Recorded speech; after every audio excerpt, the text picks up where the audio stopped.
So tonight I'm going to reveal this amazing, amazing, amazing antique wax statue. And all right, so we're going to turn it around. And can you guess who it might be? Well, it's going to probably be in the thumbnail and the title of the video. All right, hold on. I'm going to turn it around. This is very old. This is probably from the 1840s, 1850s. It has an ebony wood stand. It was once actually a dome, but the dome is missing, the glass dome. And here, we'll start with the bottom. And if you look, we have an earth with a moon. We have, look at these little toes. Do you even see this? Little sandals with toes.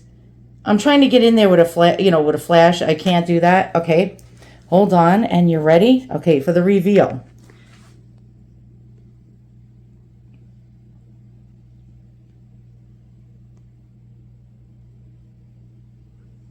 And it's Mary. That's right. So this is a very, very old wax statue. I don't know if you could see this. Even has a pearl necklace around her. Wax curls. Look at that. It is a little dusty. I tried to clean it as best I could. I forgot I had this. Now, I collected antique dolls for over 20 years. And I bought this because it was a doll. But it's not just any ordinary doll. But I added the tulle. I don't know if you can see this tulle fabric with the Immaculate metal of Mary. Why? Because that's what this is. And it's really quite cool. I did not know what this was. I just assumed it was Mary and it was just some, I don't know, statue. But I'm guessing that this is French with the original clothing. Look at that. Now, underneath the tulle ribbon, she does have a silk dress, but it's starting to melt. Now, look at all that wire work. Do you see that? And it's starting to, it's, melting. You see how the material's missing in this area? And, it's showing through. So I put the tulle ribbon to cover that so it's not really noticeable and to protect the fabric. And look, even the little hands. Do you see that? Look at the little fingers. Sometimes they call these crush dolls, or it's like almost like a nativity type of doll. But generally, like, you don't see them this detailed. And I have a feeling that this was once in a church. And she even has, look at this long cloak, this blue cape with the metallic thread going around it. We got the ebonized stand. We have a snake or a serpent going around. It fell off the globe. It was supposed to be like glued around it like that. I can glue it back on. And then we had the moon and the earth. But I'm just going to it's a wooden serpent. Look at that, a wooden serpent. And let me just blow out the dust. Okay. And yeah, let's find out more about what does this symbolize? Why is it so important? And now I find out I've had this for at least 15 to 17 years. Had no clue. It was collecting dust in my bedroom. Now I had to get a special dust like cover or some kind of like shadow box for this, because you don't want this to get destroyed, because it's actually, I found out it's quite rare. So for all these years, I had no clue what this dusty old wax religious crush statue was all about. I let it collect dust, layers of dust, almost had it disintegrate, had no clue, but it has something to do with this saint here, which I can't pronounce because her last name is French. Catherine Laboure. And she actually was a French member of the Daughters of Charity of St. Vincent de Paul, and a Marian visionary. She is believed to have relayed the request from the Blessed Virgin Mary to create the Miraculous medal. By the way, I received the Miraculous medal today in the mail in a religious lot. I was going after something else in that lot, and the Miraculous medal was an afterthought.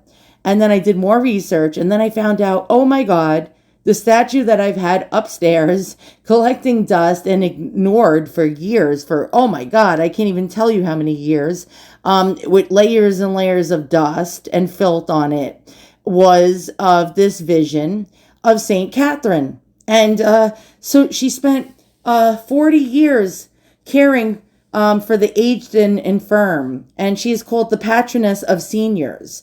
So she had relayed the request from the Blessed Virgin Mary to create this miraculous medal, now worn by millions of people around the world. And here is the saint right here on the right. And really amazing stuff. Let's look at the Miraculous medal if we can. And here is the Miraculous medal. And this is our Mary. And she's standing on a serpent and squashing it. Also standing on the earth, on, the world actually, and slaying Satan, which is the serpent, which is quite cool. Let's try to blow this up if we can. And that is our Mary statue that I have. Really cool stuff. I'm very excited about this. I had to actually film my computer screen, so I apologize for the lack of professionalism. But I found a similar one where Mary is standing on the world, slaying the serpent. And wow. Okay, I see a price here of $1,659. It was on sale. It was $1,991, almost $2,000. But it's not anywhere as near as extravagant as mine. Mine is just like, look at this. I mean, even the outfit it's not even real fabric. And I'm just like blown away. Like mine is just like way better. Let's like blow this up and take a look at this. Yeah, it did have a dome. Actually, mine had a dome, a glass dome. Unfortunately, it went missing. But here we go. It says, beautiful Madonna, religious wax figure, Virgin, Saint Mary, continental, meaning European. And it would have came in a dome. And actually, wow, mine's like 100 times beautiful, more beautiful than this. Oh, creche figures. I'm probably pronouncing it wrong. It could be crochet figures. Anything French, I get wrong. Okay, I butcher. It's usually of the nativity. So it would be the wise men, Jesus, Saint Joseph, Mary, formed around a nativity. But it's not always that way. So sometimes people collect like certain saints. And so, for example, we have Our Lady of the Seven Sorrows over here. And this one is beautiful. It was not always done in wax. Some of them were done in some kind of like paper mache or wood or other materials. This one is, wow, look at the realism on this one. And this is really exquisite. And how much is something like this? $12,000. Our Lady of the Seven Sorrows. And look at the original fabric on the clothing. You see the metallic thread. She's holding something in her hand. She has the seven swords of sorrow. And look at this. And they're almost always on a base. They're attached to a base. Look at the clothing on this. This is really something else. And I can understand why this would be $12,000. There's the dress. Really quite beautiful. Here's different shots of it with the halo on the head. And yeah, $12,000.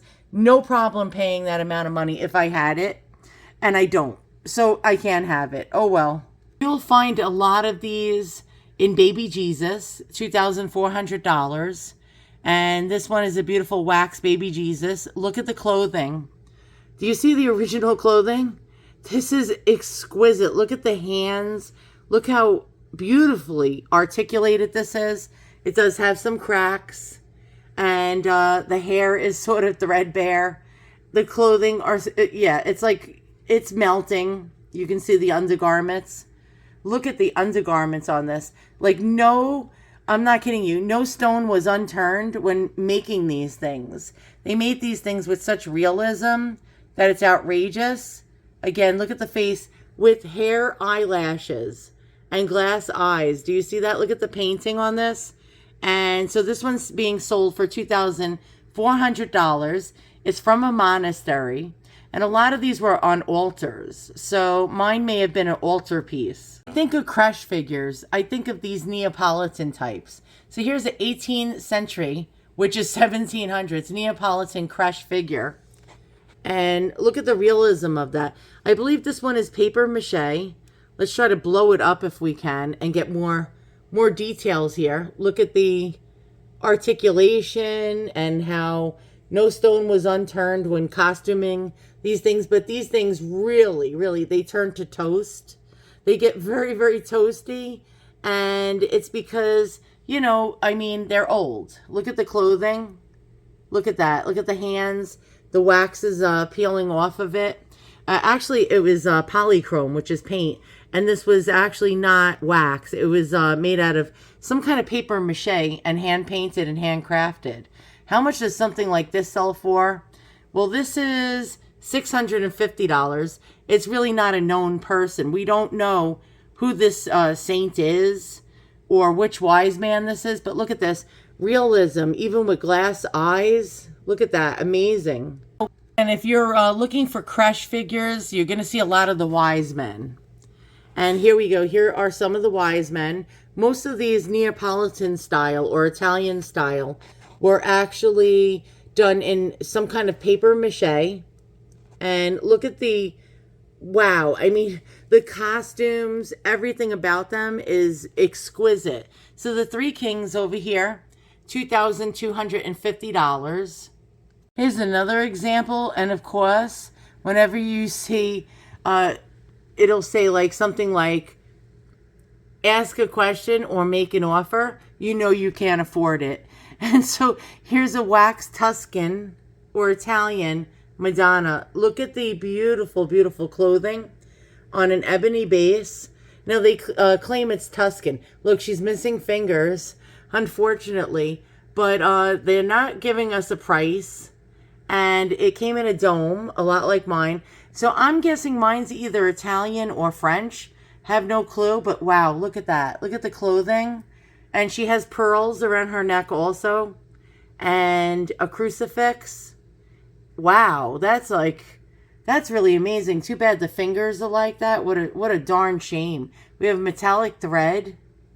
And let's check this out. Look at the curls. Look at that. But it looks like she has real like mohair or human hair and not wax hair. Mine has wax curls. There we go. Look at that. Glass eyes like mine. Mine do have glass eyes inserted. And yeah, price. If it says make an offer or inquire about price, it's definitely at least $1,000 to several $1,000s. And so that's what the prices of these Madonna figures go for. The guess for my piece, at least $1,000 to $3,000. So now that we know what we have here, I mean, look at this. Down to these spiral curls made out of wax. Look at the metallic thread on the clothing. Let's go ahead and check. Look at wow, look at the ruffles. Look at the fingers. The fingers, each individual finger with fingernails. And here we go. Here is the metallic thread on her cape and dress. A pearl necklace. Look at that. Look at the realism on this. Let's check out the bottom hem. Look at that of the dress. And there's no doubt in my mind that this was once in a church. Most likely right around the time of the Miraculous medal of Mary. Right around, I'm going to go with like 1840s. These are very, very, very old. You got to be careful. The silk does melt on the dresses. For now, I put a piece of tulle over here in a bow fashion to, cover that area. And there's the Miraculous medal that came from eBay. Look at the curls. Do you see this? The wax curls. How did they do this? I guess we will never know. She's wearing a crown on the top of her head. And so that is my Mary statue. And how I did not know what the heck it was. I had a feeling it was Mary, but I did not know it was this old and this amazing. And now you know more about crush figures. And you know that they're like really good ones or almost unaffordable, unfortunately. And so thanks for watching my video. We'll see you guys all soon. And yeah, this is another amazing, amazing piece that I have in my collection.